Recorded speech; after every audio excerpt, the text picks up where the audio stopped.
Yeah, please. Good evening and welcome to all the participants. Join in the daily virtual program on work-life balance conducted by Professional Skill Enrichment Committee of Institute of Chartered Accountants of India in association with Heartfulness Institute. We have with us Mr. Sulabh Mishra sir and Sujata ma'am, our today's resource person, and Mr. Deepak Kanduri sir from Heartfulness Institute. With this, I'm introducing our today's resource person, Mr. Sulabh Mishra sir.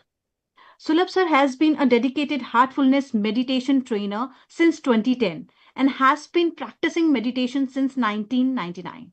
His deep commitment to heartfulness and personal development is reflected in his entrepreneur endeavors and professional achievements.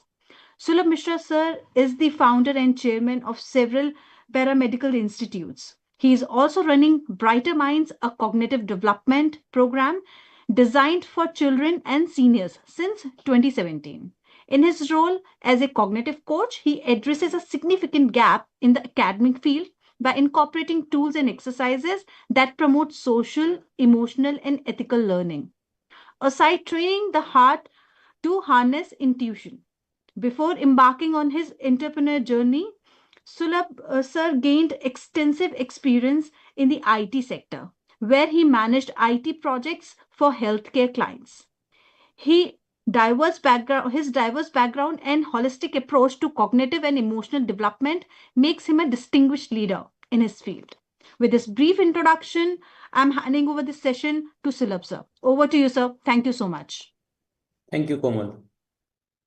Welcome everyone for today's session. Today's session is going to be on joy and success. So we will be talking about whether joy comes first or whether happiness comes first. Most of the time we think that if we are successful, then we will be truly happy. But is it true? What does the science say? What are our books on psychology talking about? So we will explore all this. And of course, we will do our heartfulness practices because these practices lay the groundwork for our true joy and success. So before we start, let's center ourselves. Let's connect to our heart, which is really the reservoir of joy, where we have love. Let's connect to this heart so that all the resources of the heart is available to us. So please close your eyes, turn within,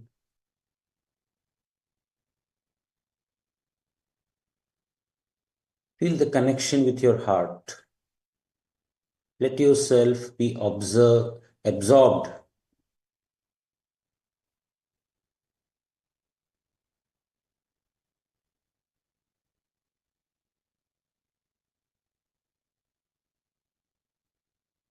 Have the conviction that through this connection, I have all the resources of the heart available to me.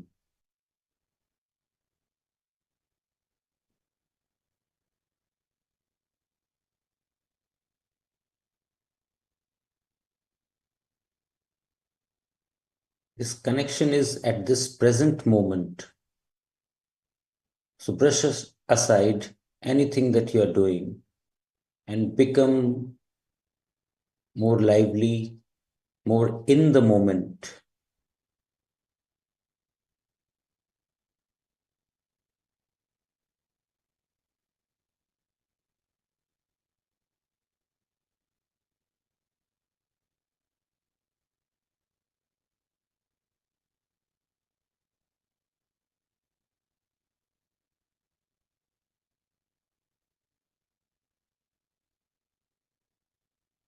Pray that may this heart allow you to maintain your connection throughout.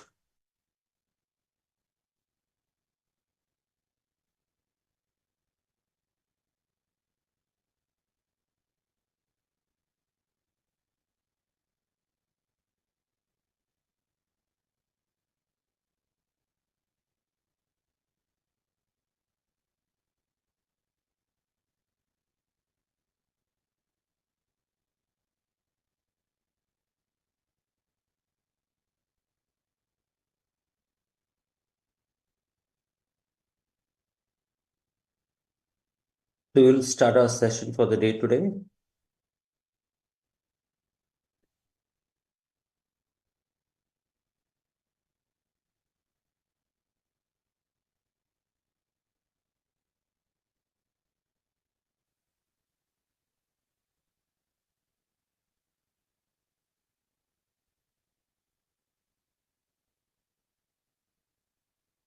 Our topic today, joy and success, is part of our series on leading from the intelligent heart. So we will be covering this topic today. Now, do you believe that there is a trade-off between success and happiness?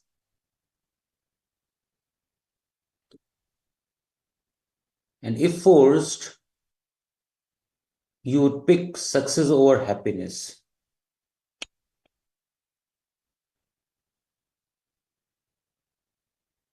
Think over it for a minute. Most of the time we are thinking that if we become successful, happiness will follow, right? But is it really true?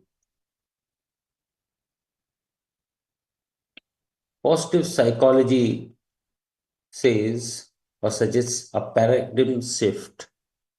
There was a myth that sun revolves around earth, but the reality is earth is revolving around the sun, right? Similarly, we have a thinking that I will be happy when I'm successful, but the reality is I will be happy and success will follow. Let's say why we are making this statement.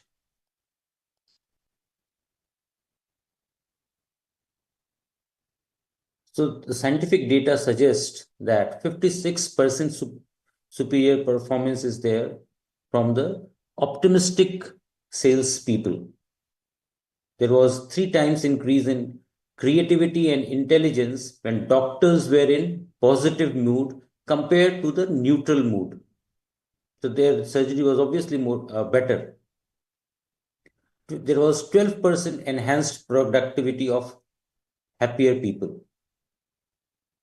There was upward tick in better health, careers, relationships, and even healthier communities when the community was happy.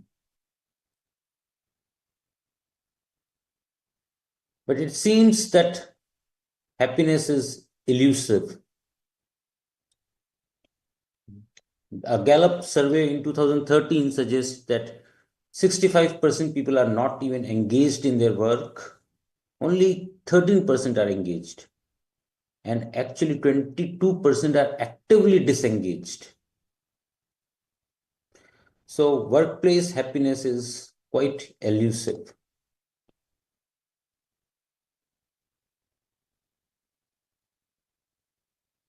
It's even uneconomical because USA is losing $500 billion because of unhappiness. Europe, this data shows 100 billion cost.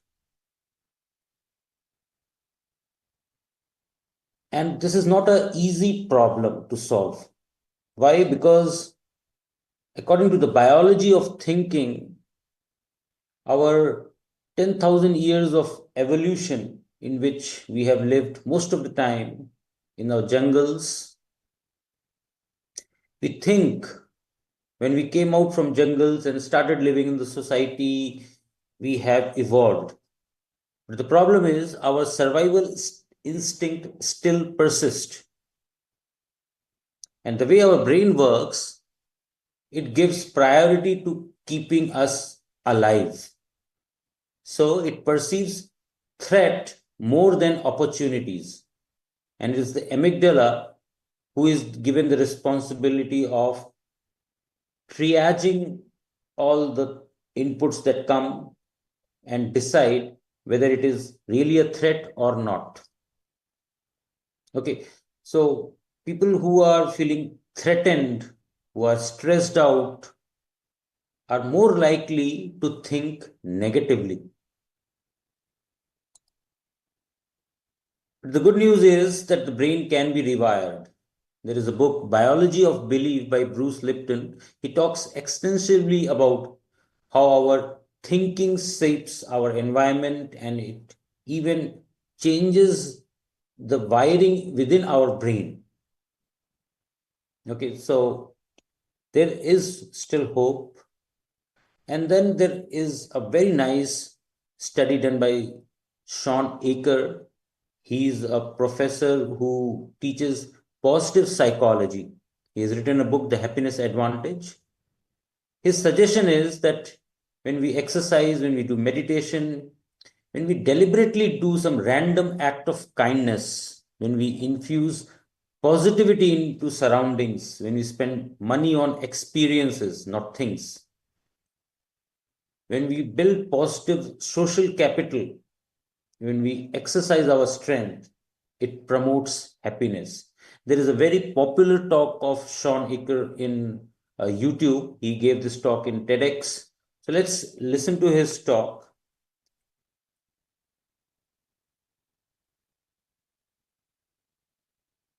The negative things that can happen, but not talked about the positive. The absence of disease is not health. Here's how we get to health. We need to reverse the formula for happiness and success.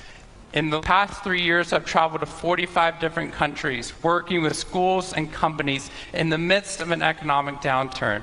And what I found is that most companies and schools follow a formula for success, which is this: if I work harder, I'll be more successful. And if I'm more successful, then I'll be happier. That undergirds most of our parenting styles, our managing styles, the way that we motivate our behavior. And the problem is, it's scientifically broken and backwards for 2 reasons. First, every time your brain has a success, you just change the goalpost of what success looked like. You got good grades, now you have to get better grades. You got into a good school, now you have to get a better school. You got a good job, now you have to get a better job. You hit your sales target, we're going to change your sales target. And if happiness is on the opposite side of success, your brain never gets there. What we've done is we've pushed happiness over the cognitive horizon as a society. And that's because we think we have to be successful, then we'll be happier. But the real problem is our brains work in the opposite order.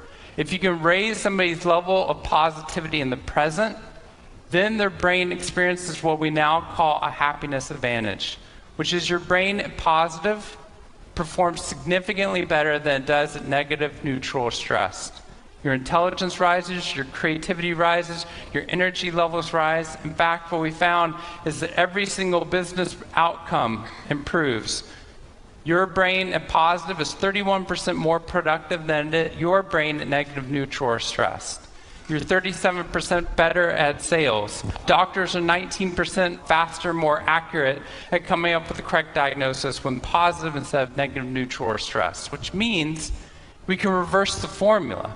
If we can find a way of becoming positive in the present, then our brains work even more successfully as we're able to work harder, faster, and more intelligently. What we need to be able to do is to reverse this formula so we can start to see what our brains are actually capable of. Because dopamine, which floods into your system when you're positive, has 2 functions. Not only does it make you happier, it turns on all the learning centers in your brain, allowing you to adapt to the world in a different way. We've found that there are ways you can train your brain to be able to become more positive. In just a 2-minute span of time, done for 21 days in a row, we can actually rewire your brain, allowing your brain to actually work more optimistically and more successfully. We've done these things in research now in every single company that I've worked with, getting them to write down 3 new things that they're grateful for 21 days in a row, 3 new things each day. And at the end of that, their brain starts to retain a pattern of scanning the world not for the negative, but for the positive first. Journaling about 1 positive experience you've had over the past 24 hours allows your brain to relive it. Exercise teaches your brain that your behavior matters. We find that meditation allows your brain to get over the cultural ADHD that we've been creating by trying to do multiple tasks at once, and allows our brains to focus on the task at hand. And finally, random acts of kindness or conscious acts of kindness. We get people, when they open up their inbox, to write one positive email praising or thanking somebody in their social support network. And by doing these activities and by training your brain, just like we train our bodies, what we found is we can reverse the formula for happiness and success, and in doing so, not only create ripples of positivity, but create a real revolution. Thank you very much.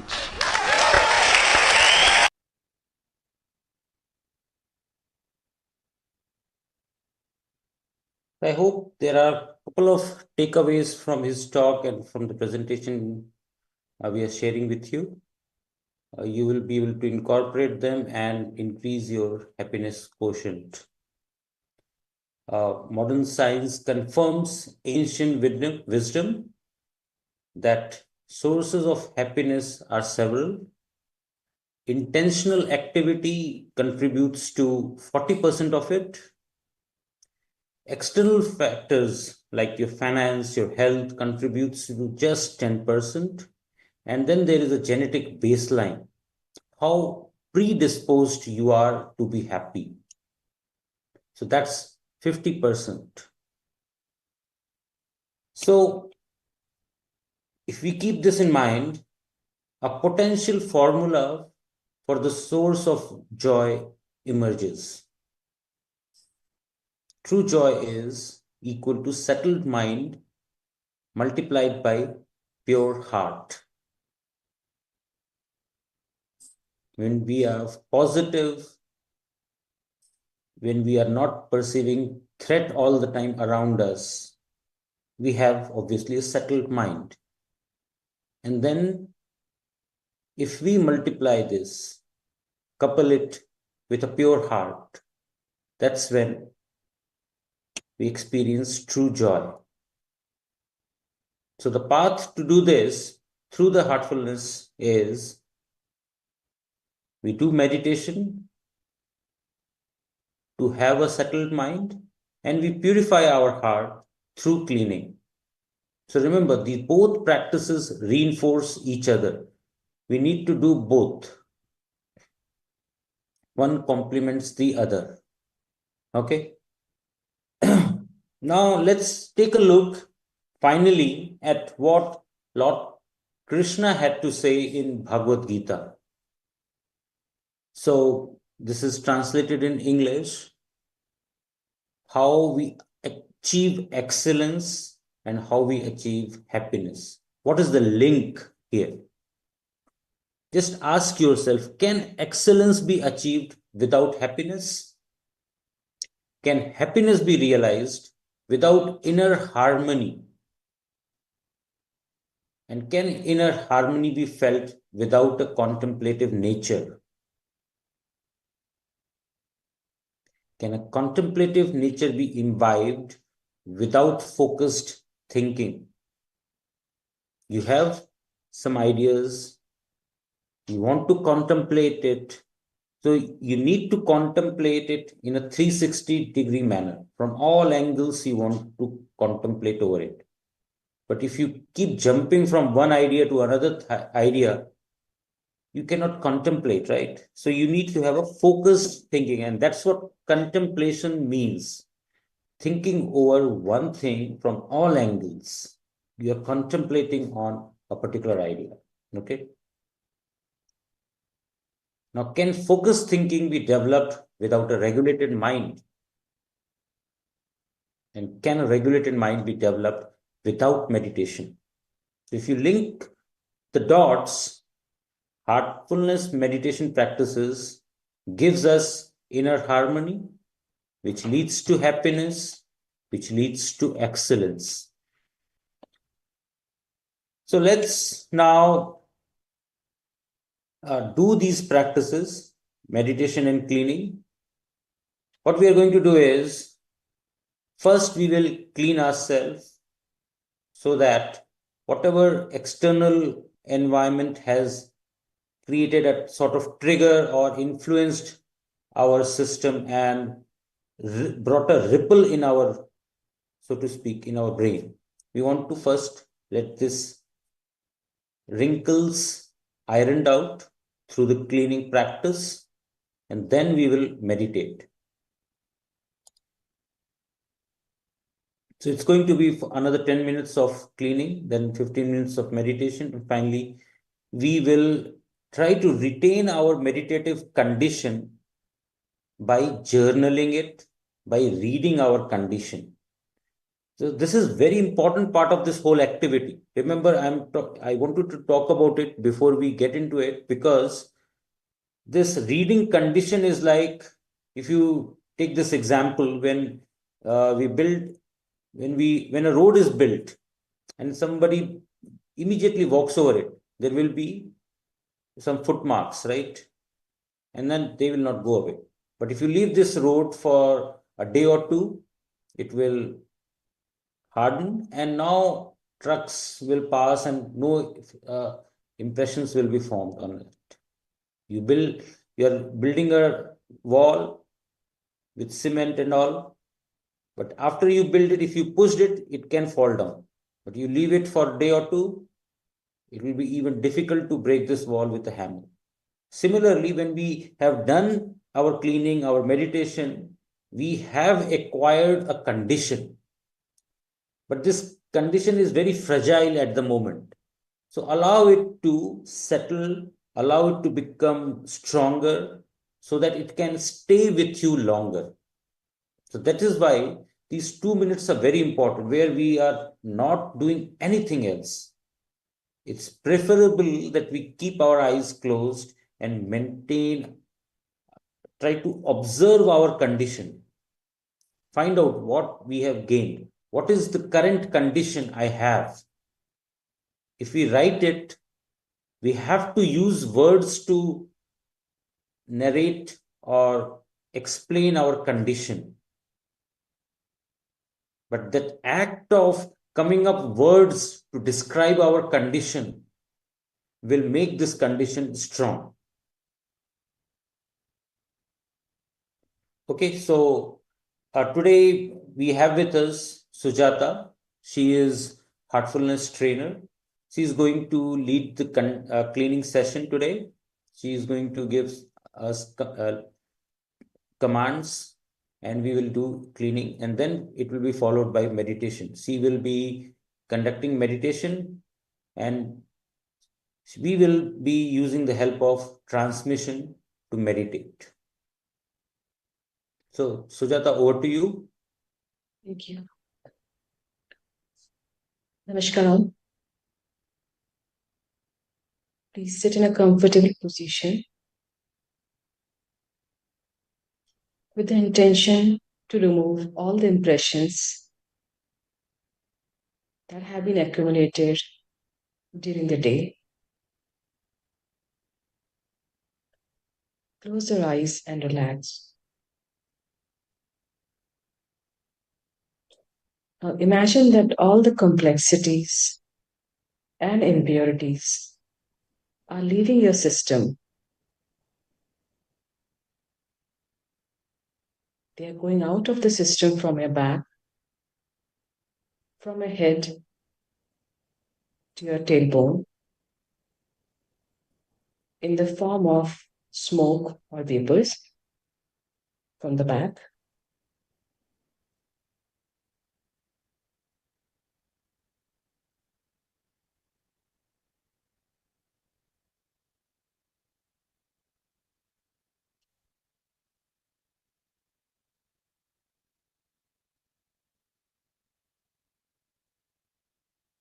Remain alert during this process. This is an active process. Remain alert like a witness who is observing the clouds passing in the sky.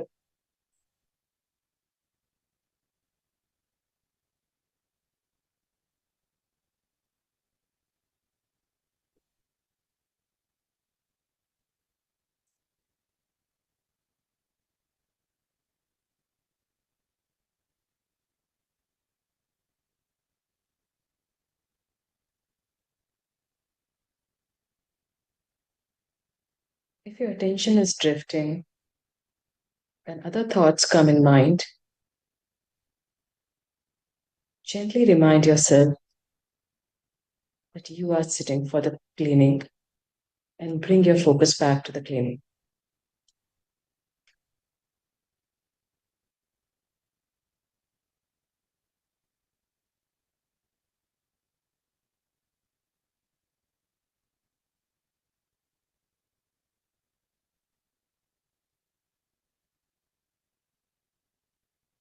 Imagine that all the impurities and complexities are leaving your system from the back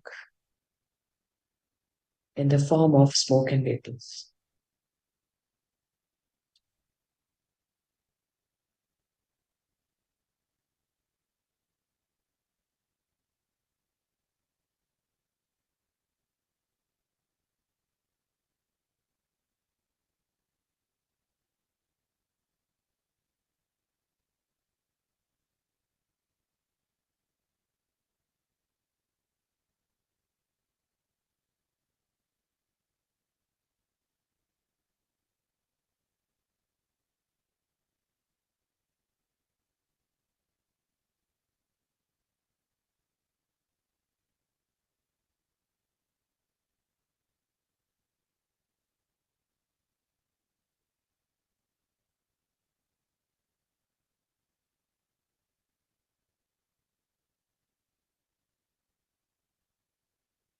If your attention is drifting, remind yourself that you are doing cleaning and bring your focus back to the cleaning.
Gently accelerate this process with confidence and determination that the complexities and impurities are leaving the system from the back.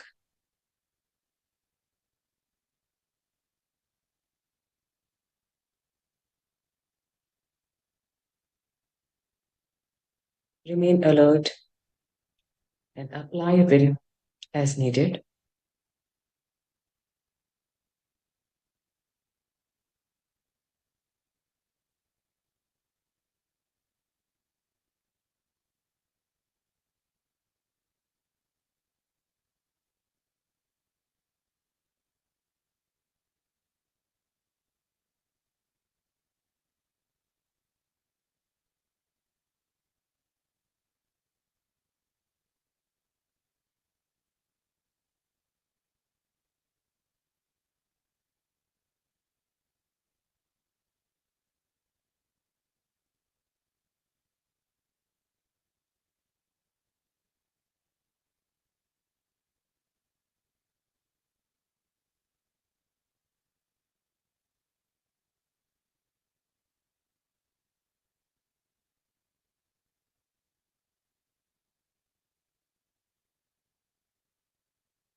As impressions are leaving from your system,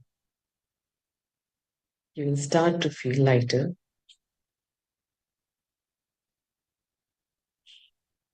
Keep doing it.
Being alert and accelerate the process.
You will feel inner lightness. I feel that current of purity is entering into your system from the front and is flowing throughout your system. While it is flowing throughout your system, it is carrying away any complexities and impurities while doing so.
Make a clear suggestion to yourself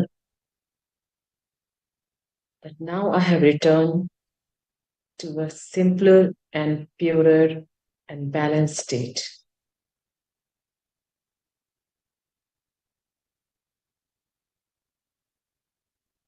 And that every cell of my body is emanating simplicity, lightness, and purity.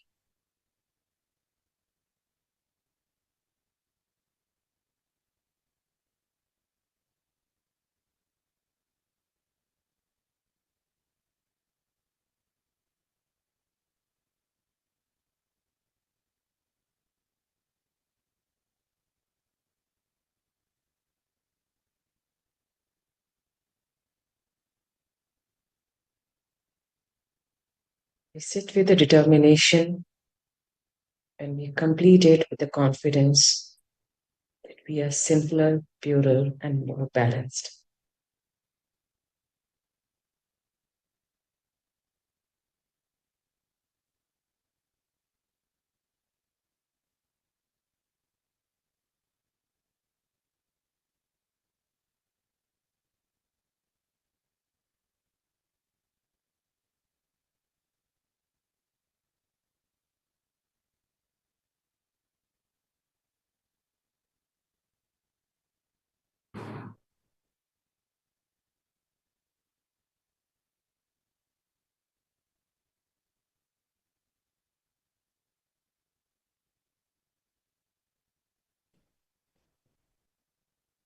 We will continue with meditation.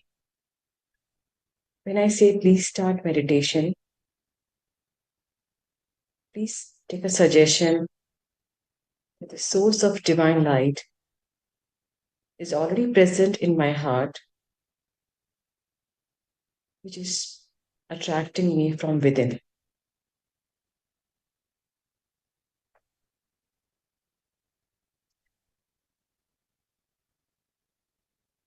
When I say towards the end that that's all, please continue to sit after that for 1 or 2 minutes to reflect on your condition. Please start meditation.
That's all. Please sit for 1 more minute and reflect on your condition. If you have a diary, you can note it down there.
We have some questions.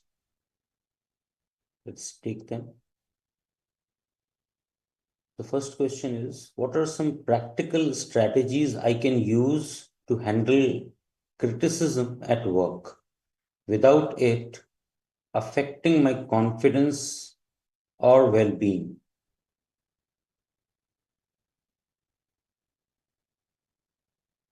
Okay. In heartfulness, we have a very effective strategy we call constant remembrance. Now, what we do in this strategy is, as the word implies, we try to remain in remembrance of our condition that we have acquired during the day. In the morning, we meditated, and then we gained some condition. We wrote it in our diary, we ruminated over it, we allowed it to expand, and now this condition is my own, and I am holding on to it like a miser. I don't want to lose this condition. Okay, then only it will become constant, isn't it? Now, we have to do our work. So it doesn't mean that you have to keep thinking about this condition continuously. All we have to do is, whenever there is a shift, for example, when you begin for your office, recall your condition, get connected with this condition, and in this act, you have regained your morning condition. Not drive and go to your office. When you reach your office, before you start your work, again, recall your morning condition, get in touch with it, stay connected with this condition, have this firm conviction that I will stay connected with my condition. Proceed with your work. Now, suppose there is some criticism at work, right? That is the direct question here. If you are able to recall your condition, you will remain in the bubble of your condition, and this criticism will not be able to affect you. But if it does affect you, immediately do a spot cleaning. What is a spot cleaning? This cleaning that we do in the evening is for 30 minutes, 20 minutes. We do it thoroughly, right?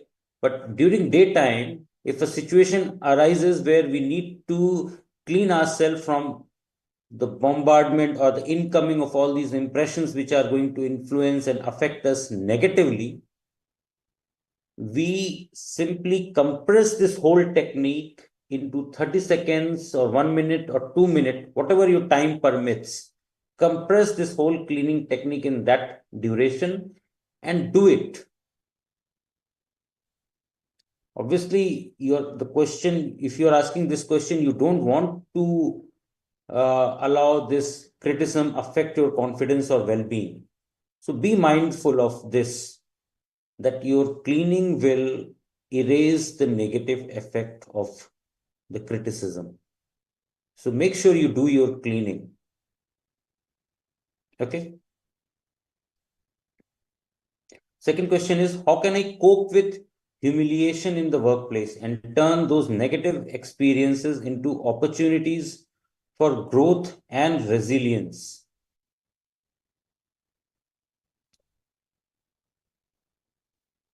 Okay.